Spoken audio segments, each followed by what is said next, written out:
Irmãos, vamos iniciar aqui hoje uma série de estudos, conhecendo a minha igreja, né? Começando por essa temática aí, de onde somos e de onde viemos. Talvez você nunca soube, né? De onde vem a igreja, né?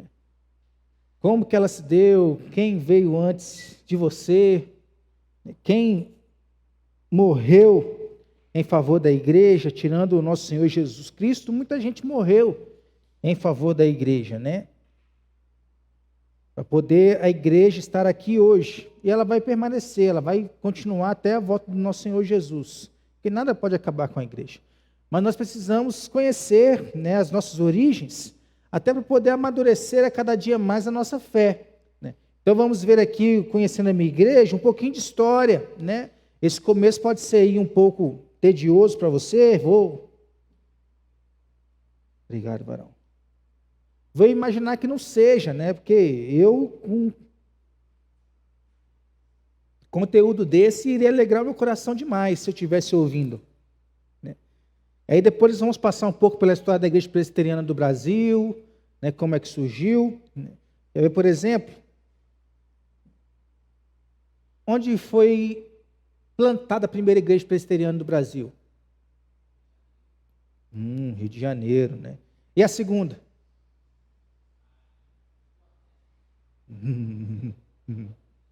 Não. Vamos ver aí, né, durante essas terças-feiras aí, em nome de Jesus. Então vamos iniciar aqui, ó, tendo em mente que o plano de Deus para a nossa salvação inclui uma organização para nos arrebanhar. A primeira coisa que nós temos que entender é que igreja, né, por mais que esteja na moda aí, a igreja não abre, a igreja nasce, a igreja é plantada, né? Então o plano de Deus para a nossa salvação inclui essa organização. Por quê? A igreja é um organismo vivo, como talvez você aí já ouviu muitas vezes, mas ela também é uma organização, ela precisa ser organizada, não somente diante de Deus, mas também diante dos homens, né? Como organização, ela tem que ter um CNPJ.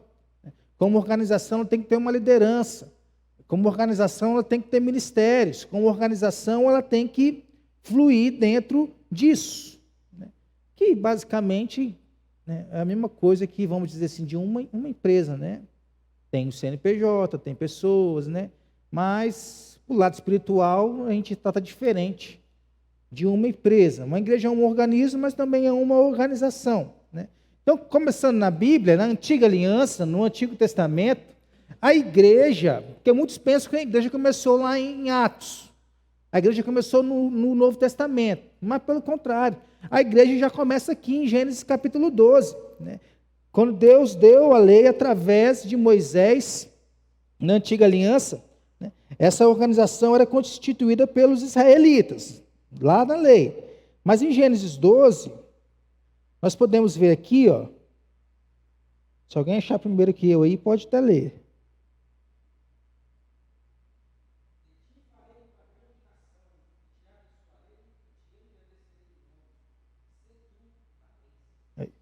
Já está falando aí com o nosso querido Abrão, a promessa sobre a vida dele, e que inclui a igreja. Essa grande nação inclui a igreja. Então a igreja, ela já se começa dentro da palavra de Deus em Gênesis 12. E aí depois ela vai ali com Moisés, ser constituída pelos israelitas, por Israel, povo de Deus, né? Sempre que você for ver na Bíblia, Israel está se referindo ao povo de Deus, ou seja, está se referindo à igreja. Não tem nada a ver com a questão territorial, como muitos aí hoje pensam, né? Que a salvação se dá por conta de Israel, né? E se Israel vai bem, né? Porque o Senhor Jesus está próximo de voltar. Não tem nada a ver com isso. Israel, dentro da palavra de Deus, simboliza o povo de Deus, a igreja de Deus. Então, ela já começa dentro do Antigo Testamento, né? Mas o que aconteceu com Israel? A gente vê dentro dos 5 primeiros livros da Bíblia, né, que Israel sempre ali quebrava a aliança com o Senhor, né? E depois negou-se a receber o Messias no Novo Testamento. Rejeitaram o Filho de Deus. Este era o relacionamento da igreja, do povo de Deus com o nosso Senhor. Ainda hoje, né, por conta de muitos, é desse jeito. Muitos tratam o nosso Senhor, da mesma forma que Israel também tratava dentro do Antigo Testamento, dentro do Novo Testamento, né? Então, felizmente, Deus, por sua graça e misericórdia, fez uma nova aliança através de Jesus. E com estes, Jesus edificou sua igreja, conforme ele mesmo prometeu em Mateus 16, 18. As portas do inferno, então, não prevaleceriam contra ela, porque a igreja é edificada por Cristo. Então, assim, a nação de Israel, como organização instituída para congregar o povo de Deus, foi substituída pela igreja, né? Então, aí dentro do Antigo Testamento, Israel, né? Do Novo Testamento, igreja, né? Então, o que é a igreja? Vocês têm um conceito do que é a igreja? Não vale dizer a igreja sou eu. Não é válido isso. Misericórdia. Você pode até achar que você é a igreja, mas sozinho você não é nada, né? Assembleia dos Santos, mais o quê?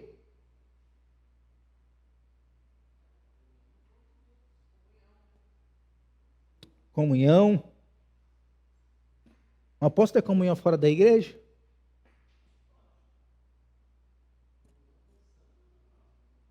Hum?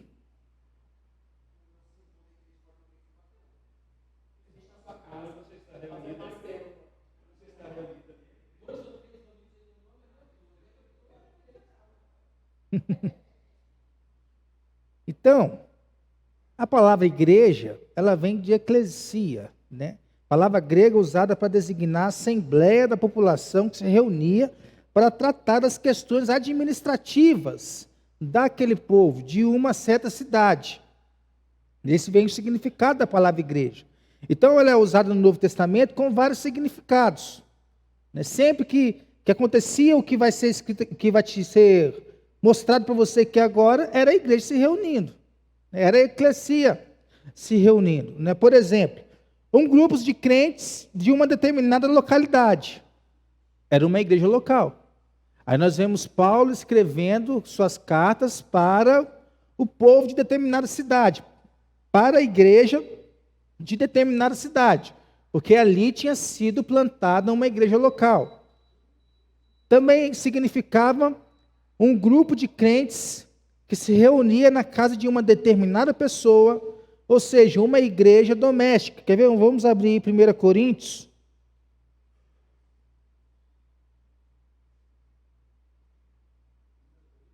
(16, 19). Olha só, as igrejas da Ásia vos saúdam. No Senhor, muitos vos saúdam, Áquila e Priscila. E bem assim, a igreja que está onde? Na casa deles, né? Então, você pode perguntar, então, pastor, posso ter uma igreja na minha casa? Né? Poder ser até pode, mas não é ideal. A gente tem que entender o contexto da época. O que estava acontecendo nessa época aqui do Novo Testamento? Oi? Dentro de uma outra perspectiva, né? Oi? Precisamos voltar a essa situação, mas... vamos sim, essa semana, amanhã estamos agarrados lá, ué. Era esse o sentido aqui, né? E se nós formos voltar, nós temos que estar preparados. Por quê? Como o contexto de perseguição acontecia, né, não tinha um tempo bonitinho assim para você poder vir na terça-feira, no domingo ou qualquer dia da semana, né? Eles tinham que se reunir em cavernas, eles tinham que se reunir em casas, né? Porque Oi? Exatamente. Porque senão eles poderiam ser pegos. Até hoje, na região da Ásia, na região do Oriente Médio, é assim, né? Então, esse era o contexto. Por isso que eles se reuniam em casa, né? Hoje, nós não temos mais a necessidade, entre aspas, né, de se reunir dessa forma como igreja em casa.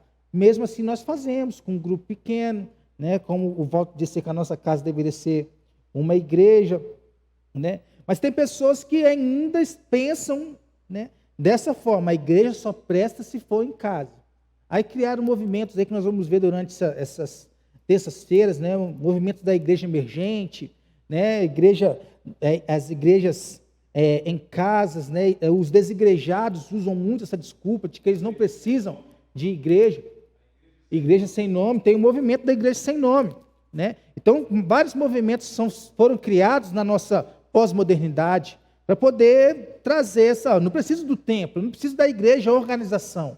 Eu posso reunir na minha casa, né? Sem liderança, né? Sem alguém para caminhar junto como um líder, sem um grupo de liderança para poder andar junto com o rebanho.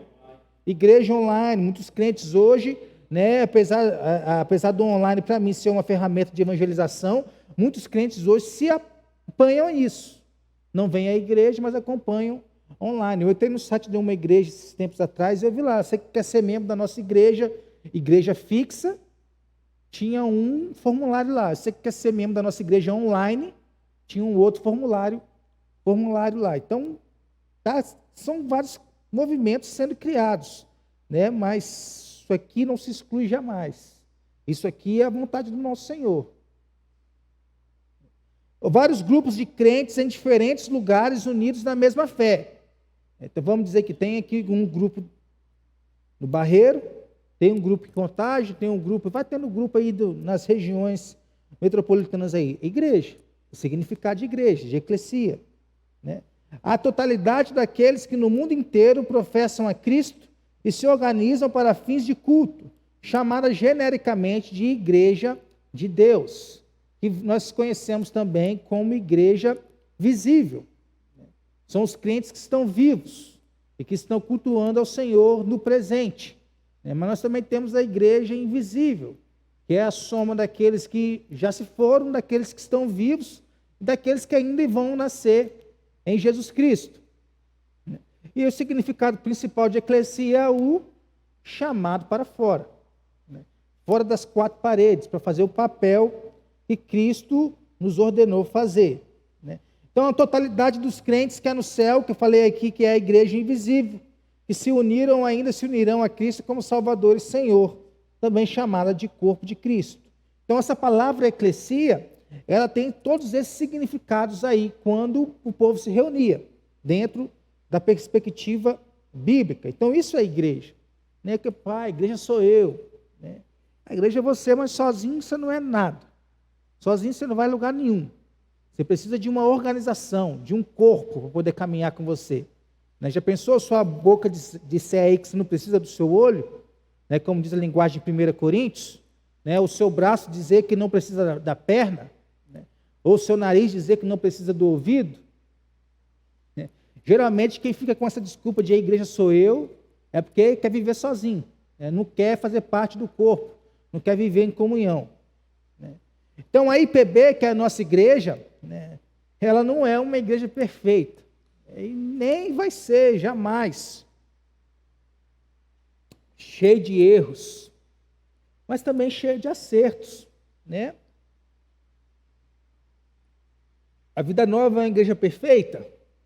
Muito menos, né? Porque a igreja ela é constituída por pecadores, como todas as outras igrejas evangélicas. Então, talvez você já ouviu por aí, como eu... Está chovendo, a impressão minha, né? Como eu já ouvi, não vou lá na sua igreja porque fulano vai lá. Eu já ouvi isso, né? Sabe o que eu respondi para a pessoa? Né? Eu fico feliz se você não ir lá, porque, né, você está mostrando para mim que você é tão hipócrita quanto ele, que você é tão pecador quanto ele. E glória a Deus, porque na igreja sempre cabe mais um pecador como você. Então tem gente que fica vivendo por aí atrás de igreja perfeita, né? Ah, porque na igreja de fulano tem isso, porque na igreja de ciclano tem isso, porque na igreja de Beltrano tem isso, na minha igreja não tem. Aí você pergunta, vamos fazer? Vamos fazer a mesma coisa? Do mesmo jeitinho? Não, pastor, pede outra aí, né? Oi? Quer ir para onde está pronto, né? E vive atrás de igreja perfeita. Eu já falei aqui que membro que vive atrás de igreja perfeita, primeiro que ele não vai encontrar, né? Segundo que ele não vai ser solução lá, vai ser problema lá também, porque uma hora ele vai ser decepcionado, né?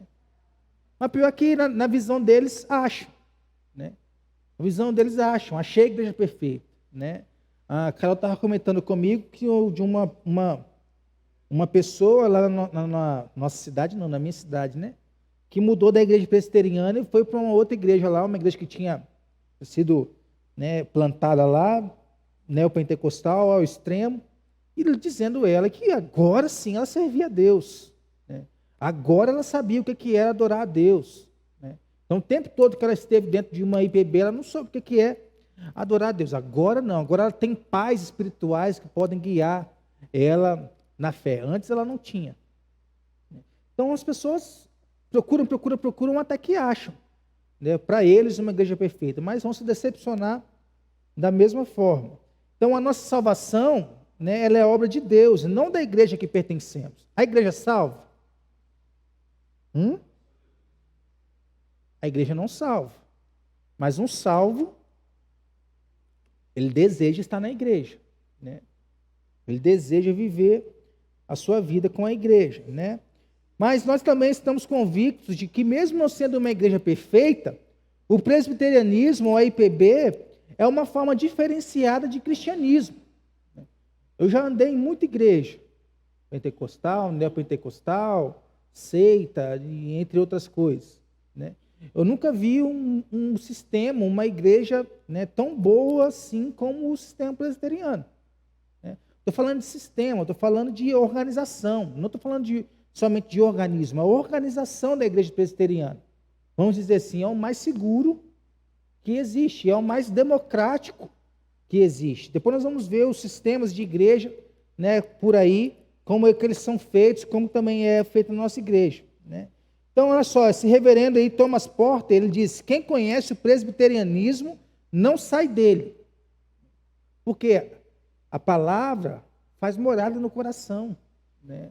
Ixi, um monte de gente já me falou isso aqui e eu já pude, né, constatar que é verdade, né? Quem conhece o presbiterianismo não sai dele. Uma vez eu ouvi de um irmão: eu não consigo sair da igreja presbiteriana. Eu nasci aqui, sou criado dentro da igreja presbiteriana, então nenhuma igreja me chama atenção. Posso visitar? Posso, né? Mas eu não consigo sair da igreja presbiteriana, porque o que eu vejo aqui eu não vejo em lugar nenhum. Outra pessoa aí, Francisco Martins, diz praticamente a mesma coisa. Quem conhece o presbiterianismo fica, queira ou não, empolgado, né? Esse deveria ser, aí garoto, dá para ver direitinho, né?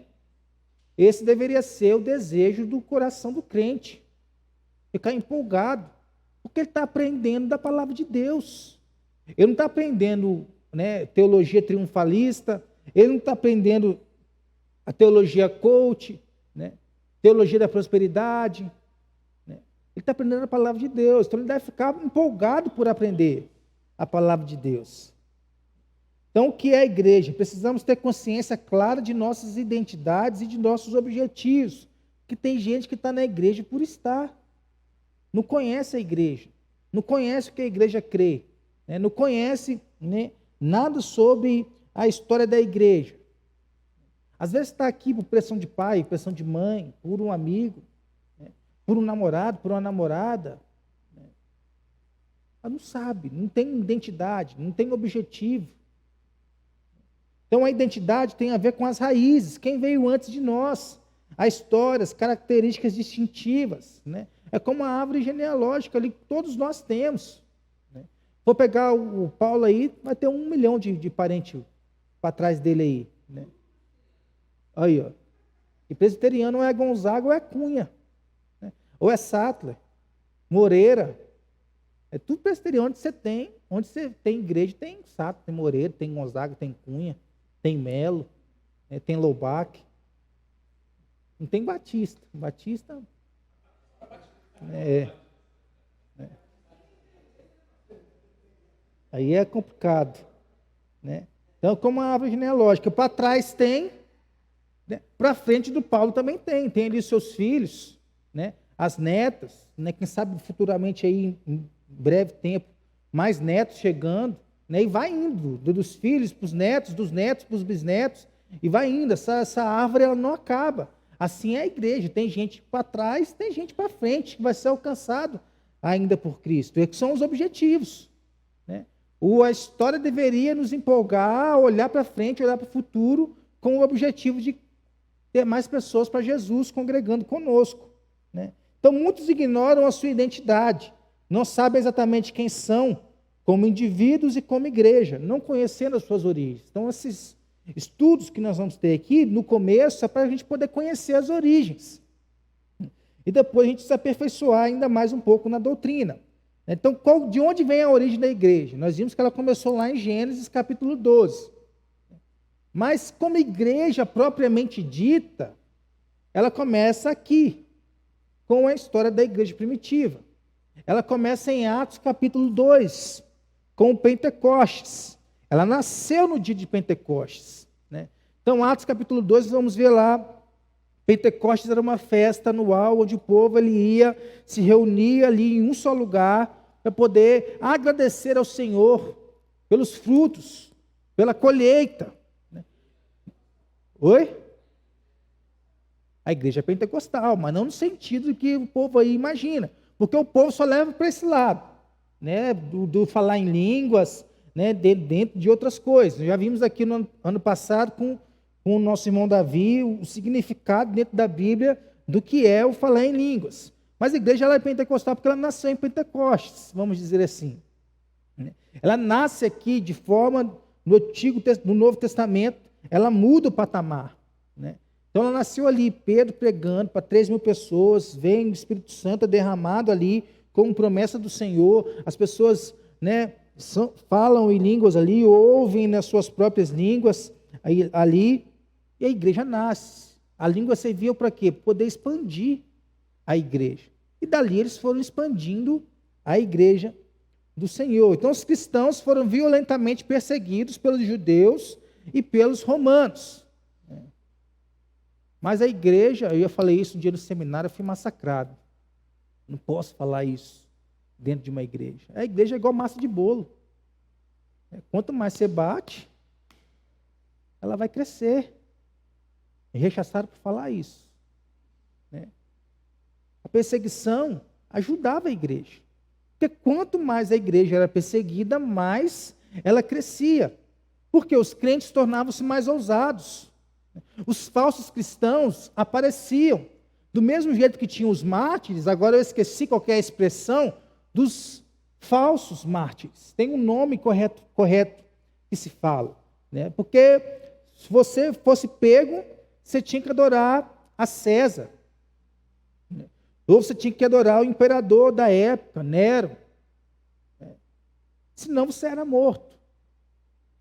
Muitos não negaram, como Policarpo de Esmina. Há 86 anos eu sirvo esse Senhor. Como que eu vou negar o Deus que me salvou? Outros negavam. Quando estava ali diante dos leões, diante do estádio, poder ver, todo mundo ver ele sendo morto.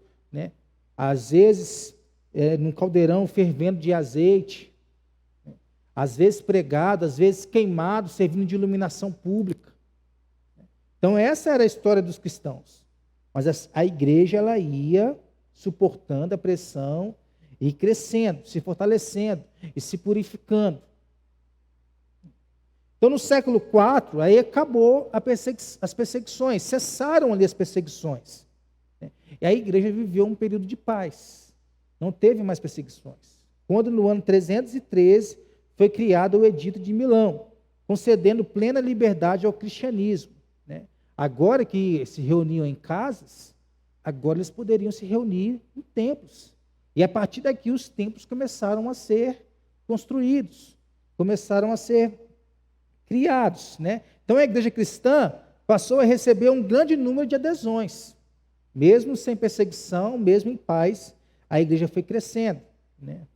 As pessoas foram entrando para a igreja, mesmo não sendo convertidas. A igreja foi vivendo assim, até o estabelecimento da Igreja Católica com o Estado. Nós vamos ver um pouquinho.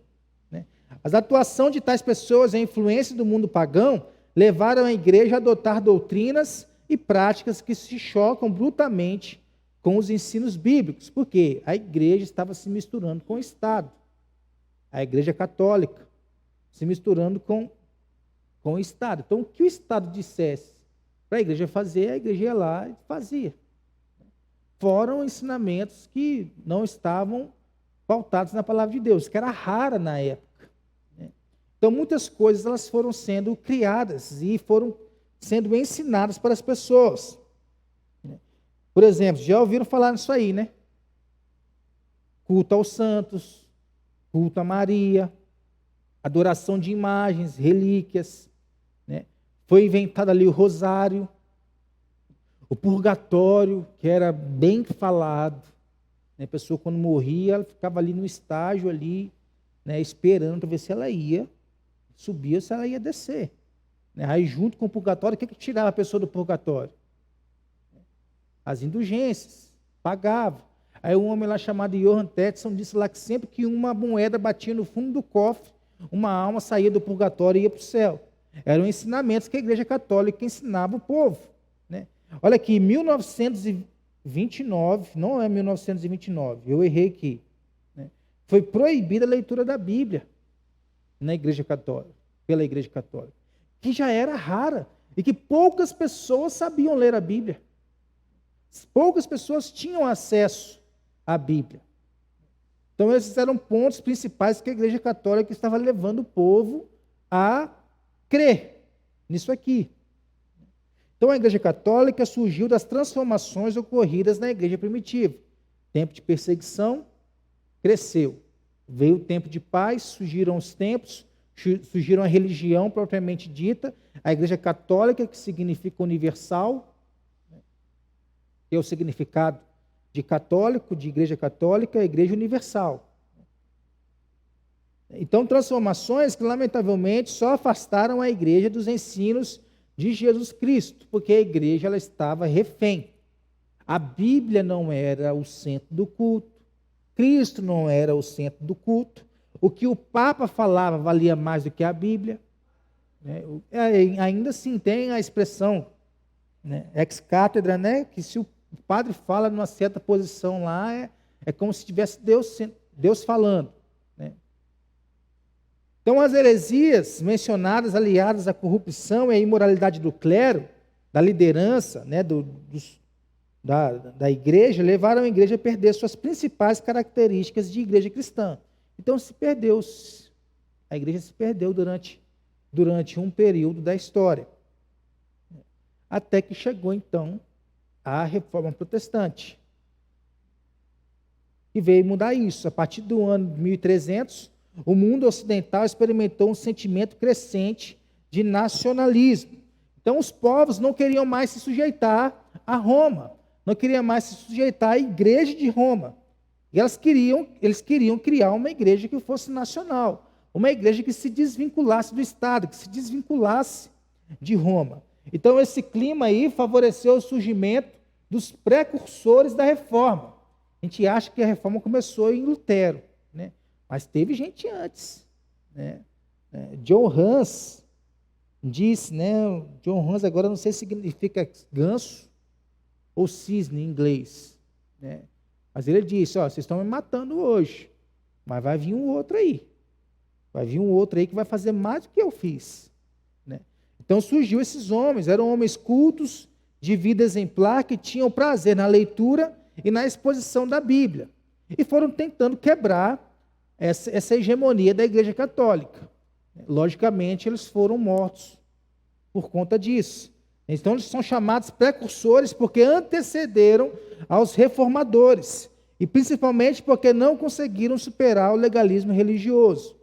Eles não descobriram a graça salvadora de Cristo. Por quê? Porque eles queriam fazer alguma coisa para alcançar a salvação. Quando a Bíblia afirma que, pela graça sois salvos mediante a fé. Isso não vem de vós, é dom de Deus, não de obras para que ninguém se glorie. Porque mesmo saindo da Igreja Católica, eles achavam ainda que eles alcançavam a salvação por obras, eles não conheciam a graça. Então, quais são os principais precursores da reforma? Vamos ver aqui os três principais. Ó. John Wycliffe, né, 1328 a 1384, né, seus restos mortais foram queimados pela igreja, né, as suas cinzas lançadas no rio Swift. Né. O que o Wycliffe ele fez? Traduziu a Bíblia para o inglês, porque a Bíblia era latim. Né, poucas pessoas sabiam latim. O culto da Igreja Católica era latim. Poucas pessoas tinham acesso à Bíblia. Então ele desejou e traduziu a Bíblia para o inglês, para que a Bíblia se espalhasse e para que mais pessoas tivessem acesso à Bíblia. Outro expoente aí, John Hus, 1373 a 1415, né, preferiu desobedecer o Papa ao parar de pregar, porque o que ele estava pregando estava impactando o povo. Então a igreja ficou de olho, o Papa ficou de olho, o Estado ficou de olho, e pediu para ele poder parar de pregar. Ele desobedeceu, né, se negou a parar de pregar. Foi convocado a Roma para poder se esclarecer, porque era assim, as pessoas, né, que estavam ali indo contra o Estado ou contra a igreja, elas eram convocadas a se retratar. Ele foi convocado, não quis ir. O que aconteceu? Foi excomungado pela igreja e queimado por causa da sua fé. Outro irmão aí, ó, Girolamo Savonarola, 1452 a 1498. Né? É enforcado e queimado por quem? Por ordem do Papa Alexandre VI. Então foram os precursores da reforma. Aí passou um tempo sem surgir ninguém. A Igreja Católica ainda reinando soberanamente dentro da sociedade. Até que surgiu esse homem aí. 1483 a 1546. Veja que eles viveram ali, né, dentro pouco, né, porque eles tiveram a vida interrompida. No século XVI, a Europa estava no limiar de uma nova época política e social. Né? O que aconteceu? Já contei um pouco da história de Martinho Lutero aqui. O pai dele queria que ele fosse advogado. Né? Mas não, ele quis ser monge. E um dia, vindo do Vaticano, voltando para casa a pé, né, ele passou por um grande temporal, caminho de Santa Ana. Né? E ficou desesperado. E disse que se Deus livrasse ele daquele temporal da morte, ele iria gastar sua vida servindo ao Senhor. Foi isso que aconteceu. Né? Esse monge agostiniano foi servir ao Senhor. Né? Lendo a Bíblia, né? Ele tinha ali dúvidas quanto à sua salvação, o que ele tinha que fazer para ser salvo. Né? Ele diz, o justo viverá pela fé. E ali abriu sua mente. Né? Ele começou a pregar isso. Né? Até que chegou um ponto que ele, aprendendo, estudando a Bíblia, viu que a Igreja Católica estava ali toda errada. Né? Aí ele foi e criou 95 teses para poder combater os ensinos da Igreja Católica. E afixou na porta da capela de Wittenberg. Né? Por que na porta dessa capela? Porque era o lugar onde quem quisesse dar um aviso para a sociedade ia lá dentro dessa capela e pregava lá. Então era o aviso que ele queria dar à sociedade. E aqui se iniciou a reforma protestante, a reforma religiosa do século XVI. Ele tentou reformar a igreja, mas Roma não quis reformar. Então Roma perseguiu ele. Em 1521, ele foi excomungado da igreja. Né? Depois ele foi convocado, né, para poder se retratar. Estava ali escondido, no castelo de Wartburgo. Né? Porque se alguém visse ele, ele ia ser morto. Até que descobriram ele, e ele voltou para Wittenberg, continuou o movimento, mas em 1528 ele foi, né, convocado ali na dieta de Worms, para poder se retratar dos ensinos contra a Igreja Católica. E lá ele soltou a célebre frase, né, a minha mente está cativa à palavra de Deus, e eu não vou me retratar, somente se vocês me mostrarem se eu estou contra a palavra de Deus. Então, a partir de Lutero, reforma, restituiu a crença em doutrinas chaves da fé. Que doutrinas são essas? Todos vocês estão no pé de vocês.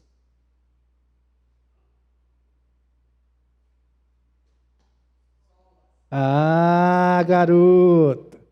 Né? Surgiu aí as solas da reforma protestante. Sola Escritura, sola Cristo, sola Gratia, sola Fide, sola Deo Glória, a partir dos ensinamentos de Lutero, que quebrou aí a bolha da Igreja Católica.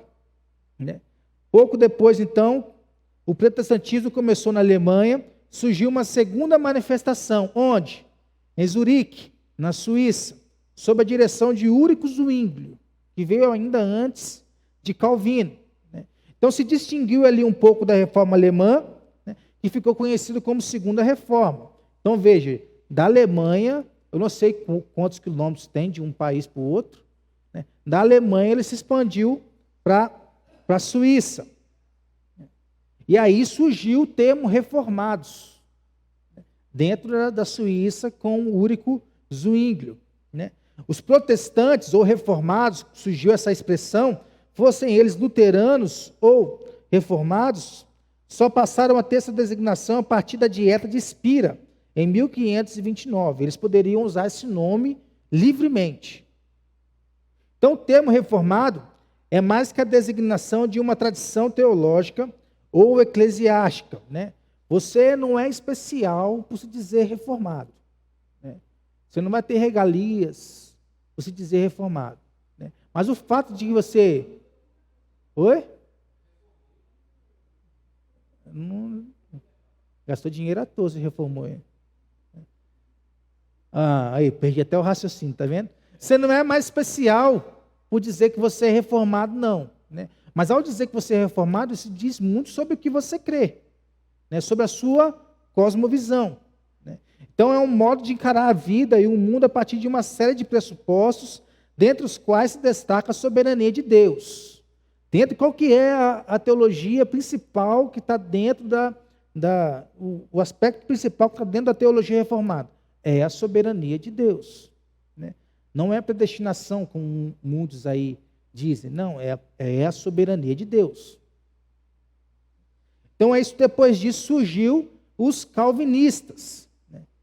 Igreja primitiva, tempo de perseguição, tempo de paz, surgimento da religião, Igreja católica, reforma protestante, a teologia, a reforma protestante se expandindo da Alemanha para a Suíça, aí vão surgir os calvinistas.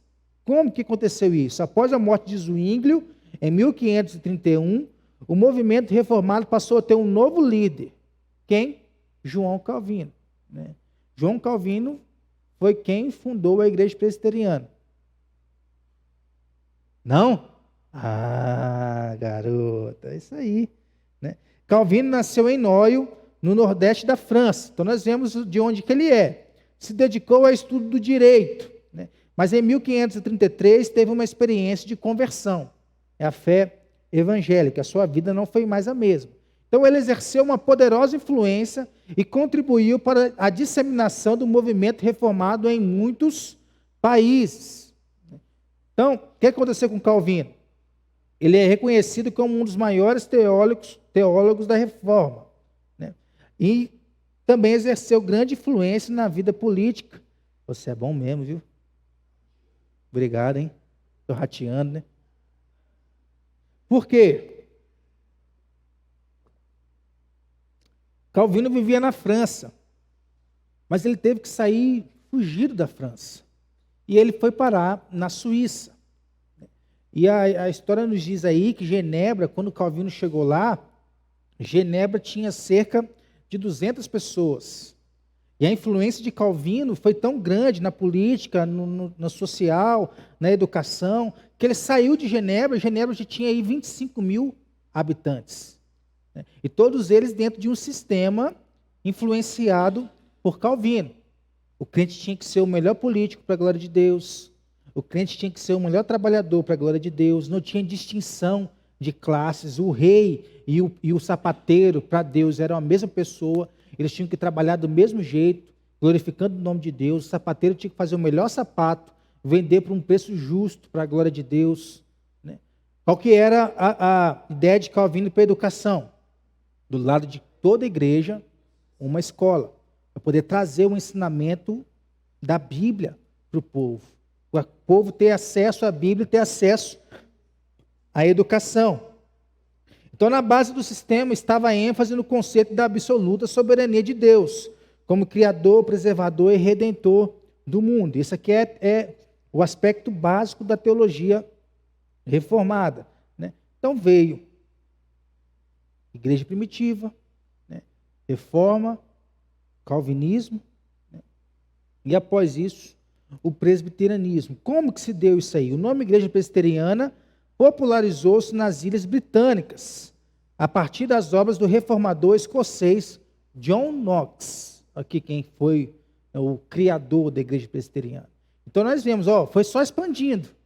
Alemanha, Suíça, aí foi parar nas Ilhas Britânicas, Inglaterra, Escócia, Irlanda, né? Foi só expandindo o movimento. E ali na Escócia surgiu a Igreja Presbiteriana, né? Uma igreja governada por presbíteros, no termo da palavra grega, por anciãos. Então a forma de governo da igreja teve uma importância preponderante, porque a igreja, né, ela era de uma pessoa só. A igreja tinha dono. No sistema presbiteriano, isso já muda. Então, os reis ingleses e escoceses preferiram o sistema episcopal. A igreja tem um dono. A igreja tem uma pessoa que representa a igreja, né? Que era ali os bispos, os arcebispos. Tem a hierarquia aí dentro da igreja católica, né? Então, permitia ali o controle da igreja pelo Estado, né? O Estado subornava o líder, né? O Estado, e ela obrigava o líder a fazer qualquer tipo de coisa. E ele ia lá e fazia, né? Hoje, no nosso país, né, se o Estado disser, fecha a igreja, nós podemos dizer, não vou fechar. É garantido para nós, não vou falar essa palavra garantido, né, porque hoje o negócio está tão bagunçado, né? Pode ser que mude. Mas é garantido por lei, vamos assim dizer, a liberdade da igreja, né?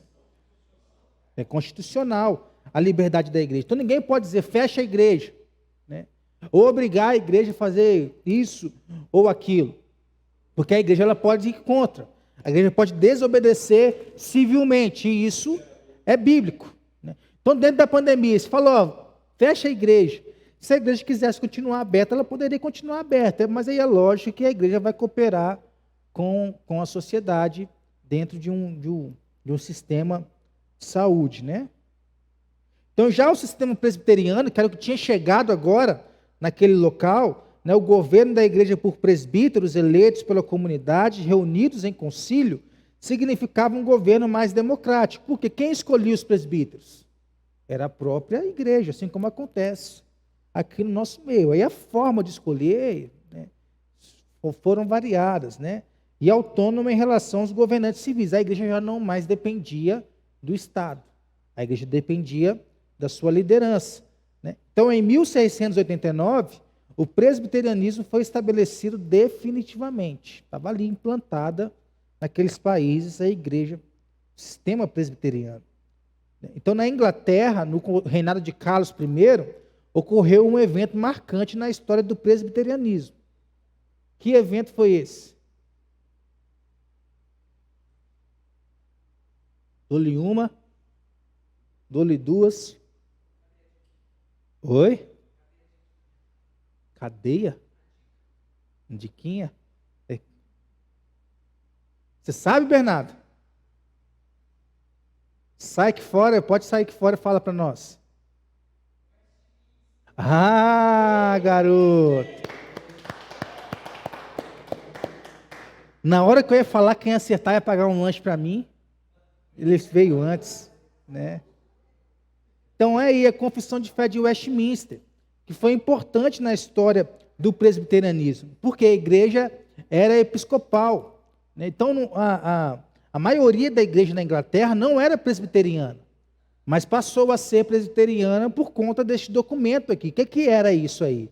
Né? A Assembleia de Westminster produziu os padrões presbiterianos de culto, de governo, de doutrina. Então nós temos a Bíblia, né? E tudo que você quer saber sobre como nós pensamos a Bíblia está dentro desse livro aqui, né? É palavra de Deus? Não é palavra de Deus. Está acima da Bíblia? Não está acima da Bíblia. Mas ele é produzido, né, dentro do conteúdo bíblico. Então isso mudou a história, né? De 1643 a 1648. vários líderes da igreja estavam ali, a maioria deles presbiteriano. E eles passaram esses anos todos criando este livro ali. Fico imaginando tanta confusão que teve para poder chegar no resultado final deste livro. Então, você crê em Deus, né? Você faz parte da igreja presbiteriana, você crê na Bíblia, mas também como bojo de doutrina, você segue a confissão de fé de Westminster.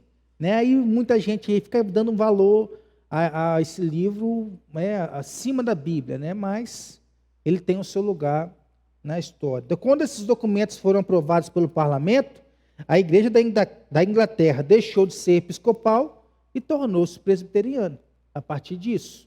Né? Então, o que aconteceu aí? Nós temos, a partir disso, né, os padrões de Westminster, né, ele se tornou aí os principais documentos teológicos adotados pelas igrejas reformadas. Vamos ver um pouquinho mais sobre isso mais para frente. Né? Então, a partir daí, foi continuando a se expandir. Né? Da Inglaterra, então, o presbiterianismo, né, ele chega aonde? Né? Na América do Norte, né? Nos Estados Unidos, e dali para muitas partes do mundo, inclusive o nosso país. Né? Então, os ingleses, o que aconteceu para o presbiterianismo chegar nos Estados Unidos?